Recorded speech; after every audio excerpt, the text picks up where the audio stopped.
The northbound lanes of Interstate 65 may be shut down around Lafayette for the next 1 to 2 days after contractors were worried about the safety of a bridge used daily by thousands.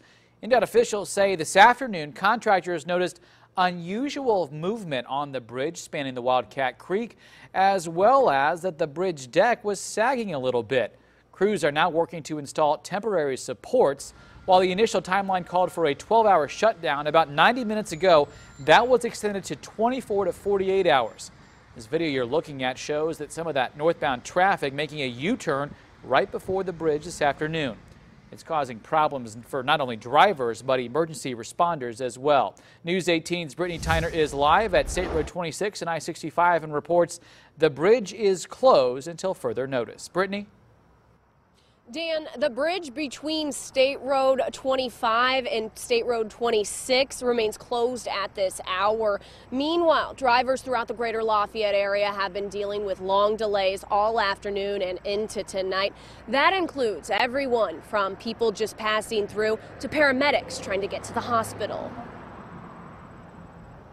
We were in a stop traffic, nowhere to go.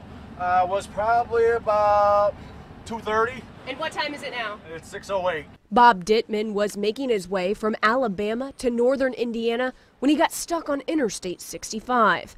Emergency structural repairs on the bridge over the Wildcat Creek closed the northbound lanes between the State Road 26 and State Road 25 exits. Got stuck right in Lafayette. They shut us down, detoured us off of there, and was stuck on I-65 North for about an hour and a half. Stuck in this for about an hour and a half now. Dittman was one of many, including local drivers, dealing with delays on roads like South Street and Sagamore Parkway. A gas station clerk off Sagamore says she could feel the tension from drivers.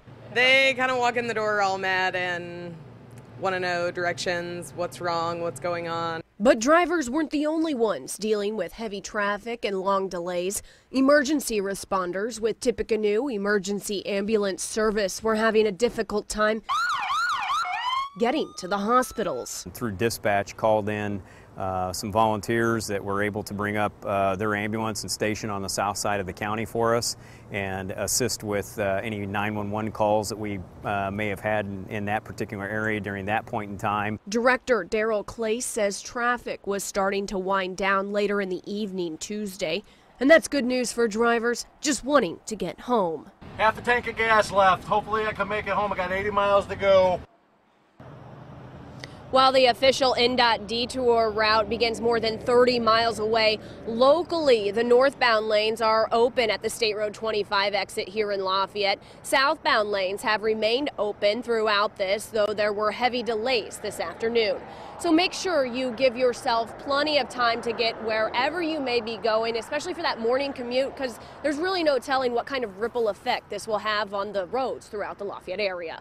Reporting live in Lafayette, Brittany Tyner, News 18. Good information there. Thanks, Brittany. A pair of inspectors were on site earlier to check the bridge and try to determine a cause. INDOT tells News 18 it's too early to say whether the construction caused the bridge's problems. Now, here's a look at the official INDOT recommended detour route for northbound traffic that Brittany just mentioned. Take the US 52 exit at Lebanon at mile marker 141. Take a left onto State Road 28, right onto US 231 in Romney. Take a left where 231 tees back into 52, then take a right to continue on 231 at Mount Morenci. And it's 15 more miles to I-60.